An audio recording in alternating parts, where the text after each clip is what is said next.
You ready? I was born ready. Ladies and gentlemen, welcome back to Bell to Bell, or the Hexxagon, depending on where you're watching. This could be YouTube, could be Facebook. Either way, thanks for being here. I'm here with none other than my good buddy, the CSW World Heavyweight Champion, Niles Blood. Now, first off, I'm going to take that from you. Thank you so much. Oh, yeah. Jeez, okay. All right. It's actually super light. We had a new one made, and we had it lightened for a reason because the old one specifically weighed about 25 pounds. So 25 pounds. This new title is significantly lighter and significantly bigger, and I am glad to be holding it. Proud to be holding it. Proud to be representing Colorado Springs Wrestling and the people of Colorado. That's what this is. That's it right there. I love this belt. It's so shiny and new. I loved watching you unveil it. Now, for those who may not know you, who are you? How did you get into wrestling? What's up, everybody? My name is Niles Blood. I'm based out of Miami, Florida, wrestling here in Colorado. And a little bit about me. Just a kid from nowhere, born of peasant blood, who listened to some punk rock and realized that he could take it anywhere he wanted to as long as he had confidence within himself. And that's why I'm here right now, is because I believed in myself. When the chips were down and I didn't think I could do it and I became bitter and hateful, I bet on myself. And now 4 years later, in February, I am still here. Multiple time champion. Not only that champion, but I've also won the Young Dragons Championship. I've won the 719 Championship. I've wrestled all over the country. I've wrestled in Canada. I'm here to make a statement. This isn't me like trying to just be a local weekender. I want to do the damn thing. I want to get my name out there. I want people to know who the hell I am, what the hell I'm about. And that's why I'm doing this interview with my damn boy right here, because I want my voice heard. I've never really had an outlet where I felt like I was heard until I joined wrestling. And now for 4 years, I've gone and grown more and more verbose. So that's awesome. And you definitely came into this title kind of purely by chance. You want to walk us through what happened? Yeah, no. So another group of wrestling gentlemen took it upon themselves to run roughshod over both Colorado Wrestling Connection and Colorado Springs Wrestling. They were known as Stand on Business. That's Papa Lipto, Marlon Bishop, and Dorian Maddox. They were just interrupting matches, attacking Chad, going after the commissioner, whatever dastardly act they could commit. The whole menace. Yeah. You get the picture. Oh, Enough of the roster finally had enough, and we stood up against SOB. And during one of the matches, SOB wanted to get involved, and all of us collectively looked at each other, said, screw that. Under the rallying cry of Commissioner Big Guns, we ran out, we busted it up, we made sure the match ended appropriately and fairly. And then after that, some guys in the ring, not myself, decided to have a little fun, decided to teach Marlon Bishop a little bit of a lesson. A little bit of a lesson. Humble that big, beautiful man if you speak. Hard lesson. Lesson. So as that was occurring, I hear Sam Stackhouse call my name, Niles. I look. Bruce Waynes calls my name, Niles. I look. I get up on the apron. They're all saying, come on. I turn around. I look. My former tag team partner, JT Staten, one half of the Wise Guys, is running with the Colorado cash-in briefcase to hand it to me. The one I won in the Colorado ladder match.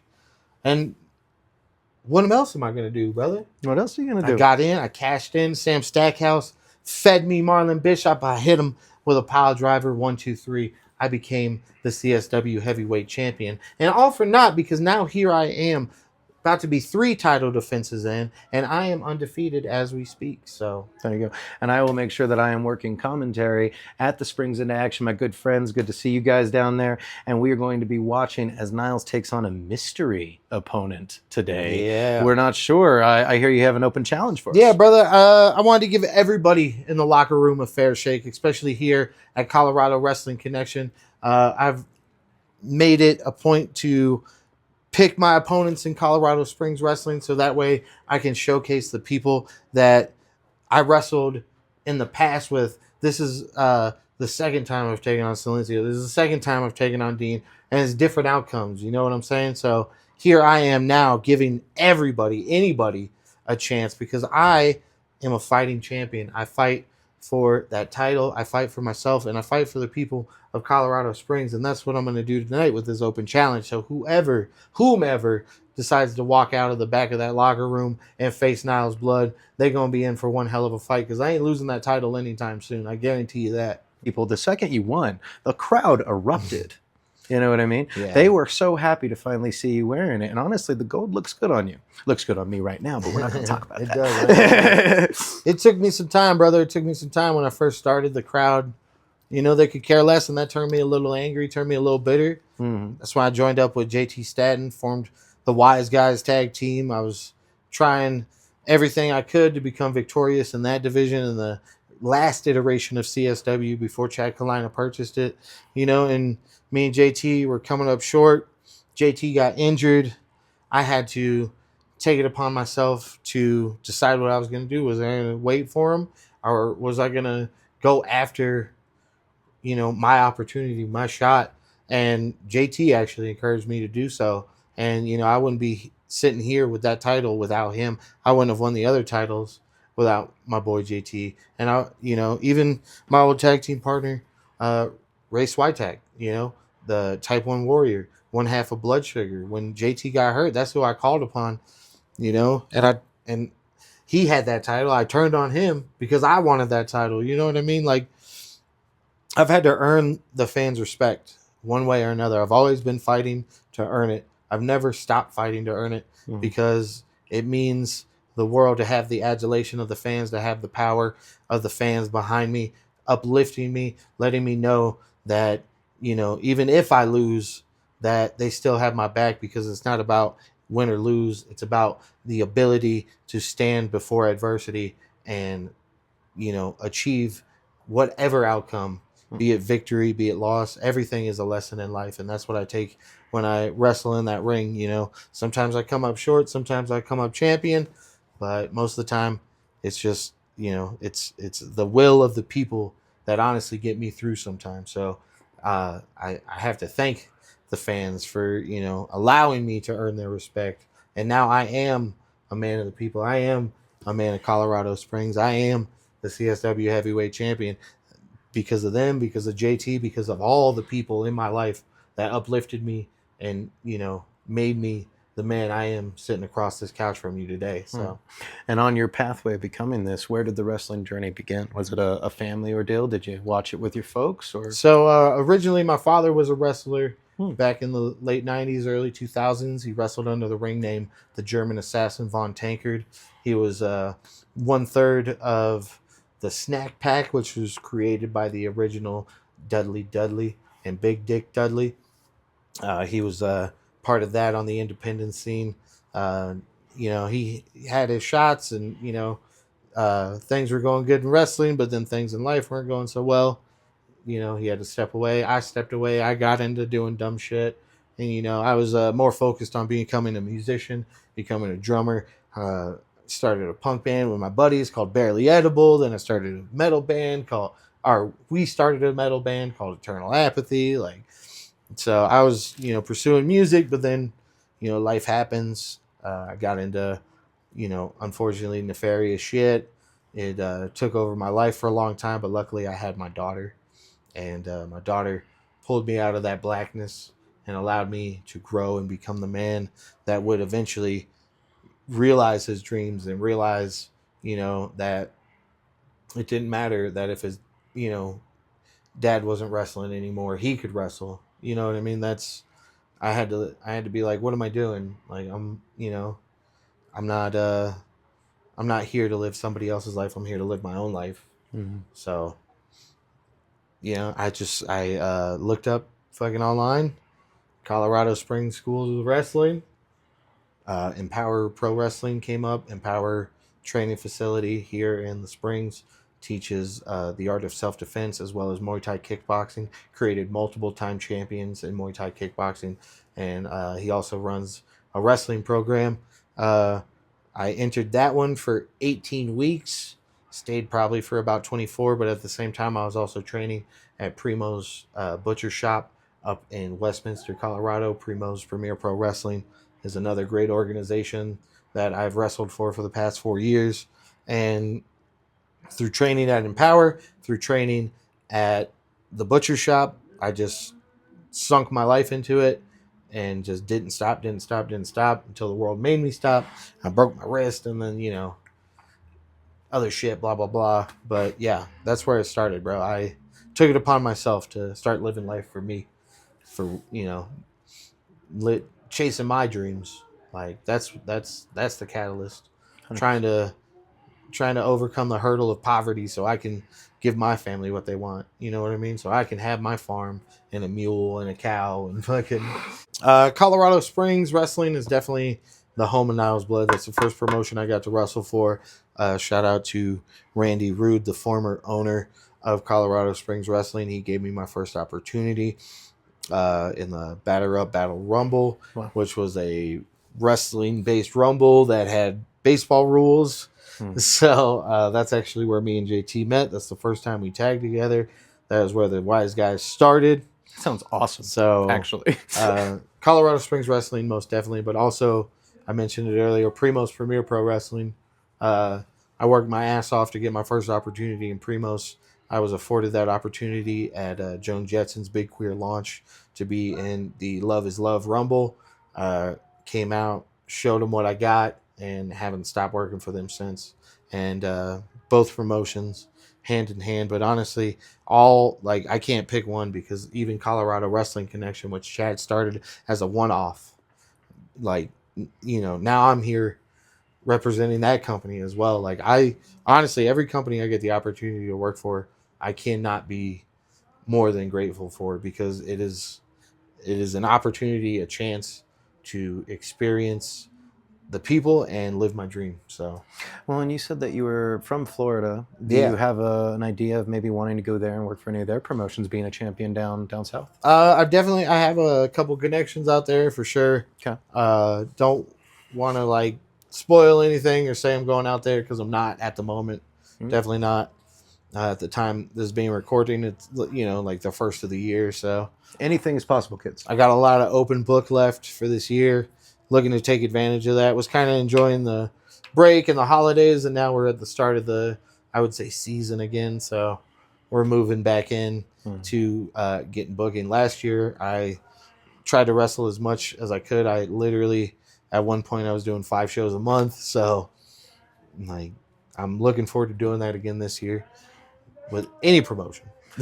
What kind of toll does that take on your body, working that much? Five shows a week, or 5 shows a month? That's more than once a week, It definitely does. I mean, I'm not gonna say that this doesn't hurt. Especially the way I do it. I like strong style. I like Japanese pro wrestling, so I like to feel it in there. I like to take high angle bumps. I like to take lariats that connect with my jaw. If I can taste my blood a little bit, I'm doing good in there. So I've beaten my body up. I've worked to the point when I had 2 championships, when I was the Young Dragons Championship and the 719 Championship simultaneously. I was working hurt, brother. I was working hurt because I had something to prove. I wanted to prove to not only myself, but the fans that I had what it took to carry both those titles. And both those titles were on me for a fucking reason. Sorry for the language. So 4 years of doing pile drivers hurts. 4 years of taking bumps off the top rope hurts. 4 years of chops and forearms and kicks, and it hurts, brother. But the pleasure outweighs the pain in my mind, because I'm working to accomplish something. I'm working for a greater goal, and if I have to sacrifice my body a little bit to get to that goal, then so be it. I think that's a hell of a way to look at it, and I know that we've definitely enjoyed seeing you as champ and watching your journey. Probably a stupid way to look at it, honestly. But, I appreciate it. I mean, and I think wrestlers talk a lot about how they beat up their bodies. I was chatting with Lonnie previously about how he snapped his femur. These things happen. And what's important is injuries and soreness don't keep you from the ring. You come and you prove why you're a champion, you lead by example. And that's what's important, especially for promotions like this that need someone like that, that's not afraid to put it on their back and carry them. Yeah. The longest I was out was 4 months when I broke my wrist. And I broke it botching a fucking frog splash. And it was 100% my fault. But that's it. I haven't missed any time. I don't want to miss any time. Yeah. I imagine it feels like an eternity even if you miss a day. Sometimes sometimes it's nice. Like towards the end of the year, Hmm. when everything starts to slow down, I'm like, okay, I've earned this. I've earned this nap. But yeah, when it's the beginning of the year, middle of the year, time to go, time to prove everything. Everyone's out in the summertime. Everyone's out in the springtime.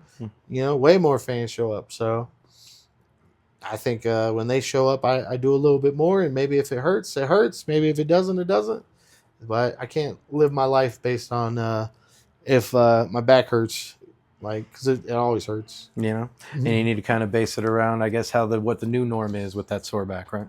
Well, my back's been hurt my whole life. I used to skateboard, Hmm. used to do dumb shit like try to think I was being jackass and emulate those guys, and so I've done a lot of dumb shit during the pain in my back. Not just wrestling. I'm sure it doesn't help, but I've earned my back pain. So That's fair enough. I think we all have definitely earned our back pain. That's crazy. That's a good term. It's a good way to put that. Yeah. 100%. I've earned it. So I think I just got a couple more questions for you here, but let's roll into what is your favorite match? Oh wow, go fuck yourself. We'll start with your favorite Oh, match man. that you've competed in, and then tell me what your favorite match is that you've seen. Oh wow. Yeah. Oh wow. 1 billion, Oh, zillion, shit. jillion, billion, cotillion times later. Nah, my favorite match, man. There's so many great matches. I've had so many opportunities to wrestle so many wonderful people, not only here but also in Denver and around the country. Man, I think definitely my first match with Pixie Polson at CWC is up there, followed closely by my one-on-one against Type 1 Warrior for the CSW Heavyweight Championship. Both of those matches, I can show anyone and make them believe in Niles Blood. And make them believe in the other two, too, because we go fucking all out, and it was amazing to compete against both those people. Dude, my match, oh, man. Have you ever seen a guy, may have heard of him, he's not that famous, I don't think, but his name's Kenny Omega. And he took on this other guy, this British guy. I think his name was Will Ospreay. That match. I might have caught one of those matches. What, Kenny versus Danielson too, bro? Like, are we talking Oh. Ospreay and Omega for the red belt, the championship there? Yes. Yeah, that's yes. Well, and then shit, dude. Even Shinsuke AJ in New Japan.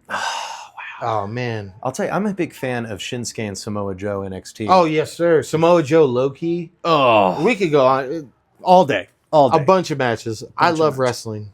I love this shit. This is what happens when two passionate wrestling fans get to chatting. Last question I have for you, though, Niles, is what does an event day look like for you? How does it start? How does it get to the match? And then how do you wind down? Pretty chill, dude. I wake up, pound some coffee, probably clean or paint. I like to paint miniatures. I'm into that. Something to calm the mind and focus on. I've seen his miniatures. He's a badass. Bam. Maybe put on some punk rock, smoke a couple doobs, friggin' start shaving, showering, packing my bag, and then I head to the arena. I always stop to grab some drinks, even if I already know that, like, Chad always buys drinks. I still buy drinks for myself. I don't want to take any. What if somebody needs one and I accidentally took the last one? So I always stop to get drinks. I get to the arena. Selfless person. I love hugging everybody. Handshakes are cool, and it's a respectful thing to do to our business. I do handshakes as well. But I love hugging everybody, especially everybody I already know, because we put our lives in each other's hands. So the least I could do, I think, is exchange a touching of our souls for a moment. So hug everybody. If the ring's here and the doors are open, it's time to work. By then, I'm usually filming my vlog. You can go to youtube.com/@realjabroni Niles Blood. Find all my vlogs there. Recording, working, putting shit together. Boom. Rings ready. I'm chugging some more drinks, hanging out with the boys. Not drinks like that, but like water and Celsius. I don't drink too often. Bam. Hanging out. Maybe run the ropes, warm up in the ring, stretch. Stretching is very important. Very, very important for Niles Blood. I love to stretch. Stretching is the lifeblood of my wrestling career. If I don't stretch, I will be in way more pain than I should be. So stretching. Yeah. Then, usually it's time for the meeting's going on. I'm putting on my gear. I'm getting focused, listening to what the boss man has to say. Still bullshitting with the boys. I never stop bullshitting with the boys. And then, yeah, man, doors are open. Usually go check on my merch table, stand around, say hi to some fans, especially as champion now. Like to shake some hands, even if they don't buy anything. You're never obligated to buy anything from me. I do appreciate it, but you don't have to. You Support can still say wrestling. hi. Yeah, support independent wrestling. Support independent wrestlers. Buy our merch, but don't feel obligated. Yeah. Okay. Yeah, and then it's time to go, bro. It's showtime. I'm gonna do some push-ups. I'm gonna do some running in place, more stretching, more focusing. If I got a promo, I think about what I want to say. Bing, bang, boom. Here we go. Hot entrance. Blood's in my ears. I can't hear nothing. I'm just going on pure instinct. Match and static. Ding, ding, ding. Match starts. Craziness. Someone wins. I can't breathe. I get out of the ring. I cool down. I bullshit with the boys some more. Smoke a little bit more. Yeah, probably smoke one after that. I earned it, Definitely earned it. Don't like to be too riled up before my match, but I definitely like to enjoy after my match. And then, yeah, bro, enjoy the rest of the show, depending on where I'm at on the card. Friggin'. What is the best after event meal? Oh, bro, we used to have this wonderful food cart here that was called Papa Bear's Grills. He made a chopped steak and cheese. So good. That was my favorite thing to get. It was amazing after performing, especially because I don't usually like to eat. On show days, I might have like a little bit of snack, or maybe I'll have like a fiber drink, or not fiber, but like a protein drink or something in the morning. But for the most part, I don't really eat during the day of a show until after my match. And then, yeah, dude, I unwind, I kick it, show's over, tear down the ring, bullshit some more, go home, friggin' smoke another one and pass out, dude. Like, Easy enough. fucking normal guy, dude. Pretty normal, pretty straightforward. What you see is what you get, not extravagant, I like simple things. I like a simple life, so I don't really do too many crazy things, man. And take it from me, someone that gets a chance to hang out and the privilege to hang out with someone like Niles before every show that I'm here. He's a genuine person and a hell of a role model for a world champion. And Niles, again, I really appreciate you taking the time to be a part of my wrestling journey, man, being a part of this series. It means a lot. No, thank you so much for allowing me this platform to speak and letting the people get to know me a little bit. I really appreciate it, And Niles has a lot to say. He's a very outspoken member, especially in the political circles. Make sure you follow all of his social medias. Make sure you support him, okay? Show your world champion some love. And make sure you come support the CSW, CWC. And make sure you check out all the highlights for Homecoming, because I'm sure Niles is going to go out there, kick some ass. Thanks, brother. Thanks for having me. Thanks for being here. Give me this back.